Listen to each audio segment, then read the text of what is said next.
These haunted and evil places in Texas are not only hiding evil spirits, but the devil himself, starting with Skinwalker Cabin. The Skinwalker Cabin is located in the town of Wimberley and is said to be haunted by a malevolent entity known as a skinwalker. According to Native American folklore, a skinwalker is a type of shapeshifter that can take on various forms, including humans and animals. Now, the myth also behind skinwalkers is that they are witches from Navajo mythology who can shapeshift into animals like wolves, coyotes, or birds, basically to cause harm. They possess supernatural abilities such as speed, mimicry, and mind control. There are many shapeshifting figures in other cultures around the world as well. In its animal form, the skinwalker is capable of inflicting pain, illness, or even fatality on its victims. The skinwalker can also possess humans and cause them to behave in very unnatural manners. Now, the skinwalker is typically seen as a malevolent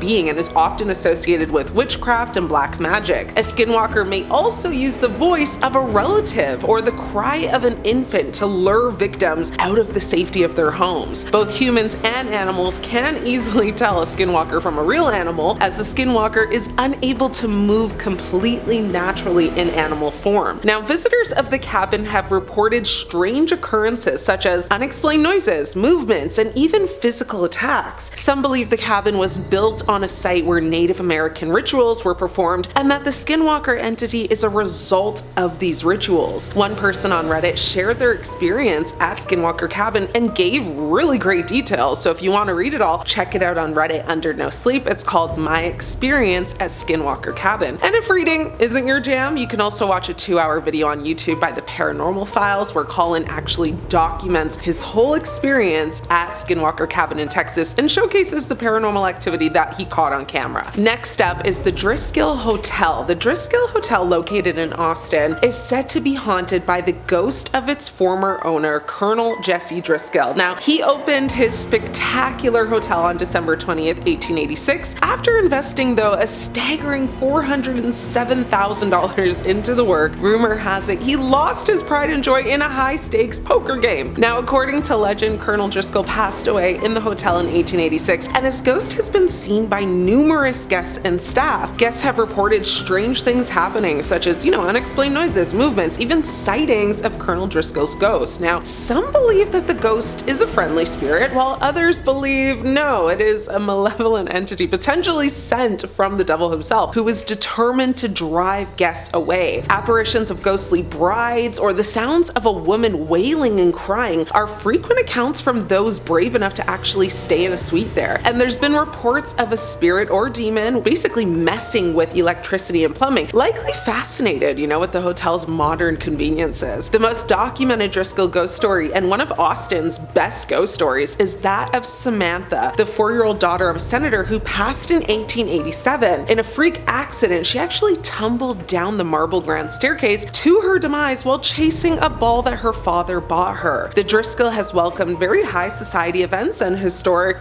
political events over the years. In 1934, Lyndon Baines Johnson met his future wife Lady Bird at the Driskill. He later used the hotel as his headquarters as well for the White House Press Corps. Now, this haunted hotel has a total of 189 guest rooms and daily history tours are available. So if you're ever in the area, give it a go. It's free for guests and $20 for non-guests. Next is the Yorktown Memorial Hospital. This abandoned hospital, which served as a rehabilitation facility, is said to be a hotbed for ghost activity, with many people claiming to have experienced paranormal phenomena. Now, people who managed to get inside were encountering spirits that may have grabbed them from behind, shoved, and even lightly touched. This is a place where many searching for help seem lost. Their spirits seem to be anything but benevolent. Now, the Yorktown Memorial Hospital dates back to 1950 when construction began, and it actually opened in 1951. Now, the Felician Sisters, a group of nuns affiliated with the Roman Catholic Church, these sisters themselves are said to still be in the hospital, or at least an entity basically masquerading as the nuns is there. An apparition of a nun in full habit has been seen many times in various areas of the hospital, and it's said that people who visit who also have tattoos have been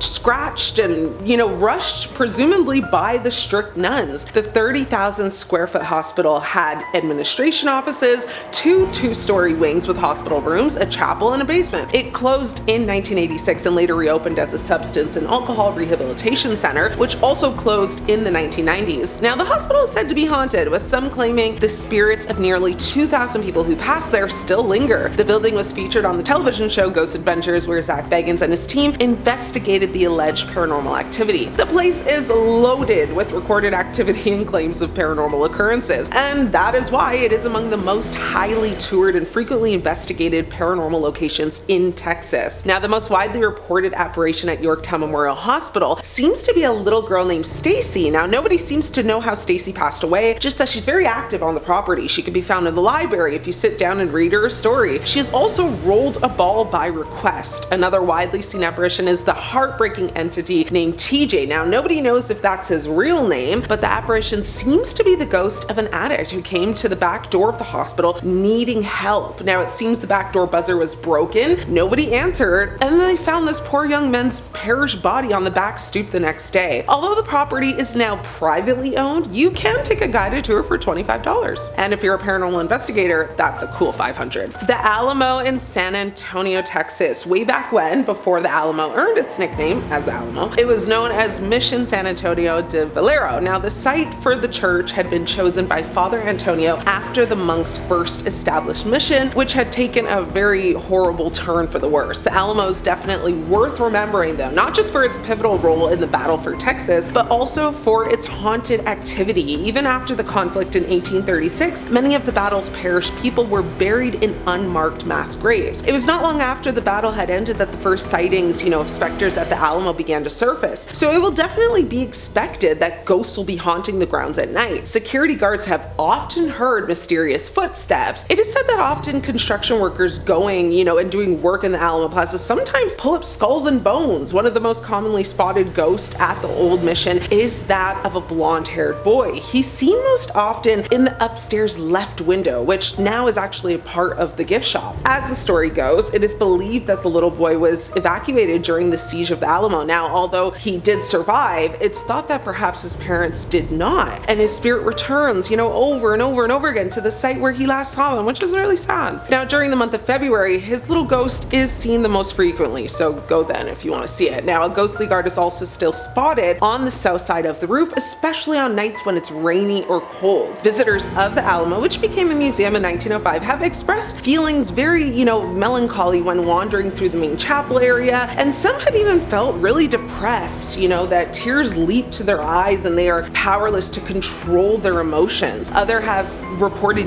hearing voices, whispers, as though the spirits are still experiencing the worry of the impending, battles and footsteps that are lurking. Lastly, we have the Goatman Bridge. Now, this bridge was originally named the Old Elton Bridge, and it's located in Denton, Texas. It was built for horse carriages and later automotive, vehicles. However, the Goatman's Bridge was also the site of a terrible assassination. In 1938, a group of Klansmen, also known as, the Triple K people, assassinated a very successful African-American goat farmer, Oscar Washburn. Now, many who have crossed at night have claimed to have seen, instead though, the demonic figure of a man with a goat's head waiting for them at the other side. So we don't know if it's Oscar or not. Now, it is said that his spirit haunts the bridge almost nightly. Legend has it, if you cross the bridge at night with no headlights on, you will encounter the spirit of the Goatman. Now, whether he is evil or not is anyone's guess. Those who have passed through this Texas haunted location have reported seeing random bright lights, feelings of being touched and grabbed by a mysterious person. Some have even reported having rocks thrown at them. Alternate versions of the ghost story have, also circulated, including one that suggests the bridge is actually haunted by the Goatman's wife. Another story blames the work of Satanists. Now, most versions of the tale tend to include a warning that knocking 3 times on the trusses of the bridge runs the risk of bringing out the Goatman, so don't do that. Over the decades, there have been numerous alleged sightings of a ghost-like apparition with a goat head just haunting the area. Some locals have even claimed to see glowing eyes staring at them on the bridge, while others have claimed to hear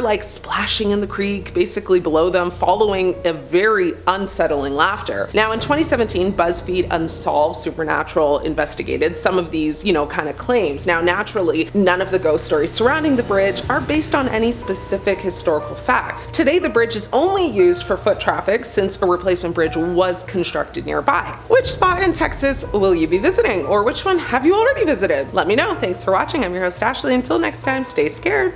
These haunted museums are hiding artifacts cursed by the devil himself. First up, the Dybbuk box. Paranormal investigator Zach Bagans opened his very own haunted museum in Las Vegas in 2017, which is home to a number of items that supposedly have. One thing that's housed there is the Dybbuk box, a wine box that is said to be so haunted by a Dybbuk, which is an evil spirit who is supposedly able to possess people. In fact, the box served as the inspiration for the 2012 movie The Possession. Now, the item came to fame when it was listed on eBay along with a creepy story about its past and was eventually donated to Bagans for his museum. Side note, kind of, well, you know Post Malone? Well, apparently he has actually been cursed by the Dybbuk box. He was at the museum when Bagans decided to take the plexiglass cover from around the box and actually touch it for the very first time. While he was touching the box itself, Post Malone actually grabbed his shoulder, enough apparently to transfer the curse.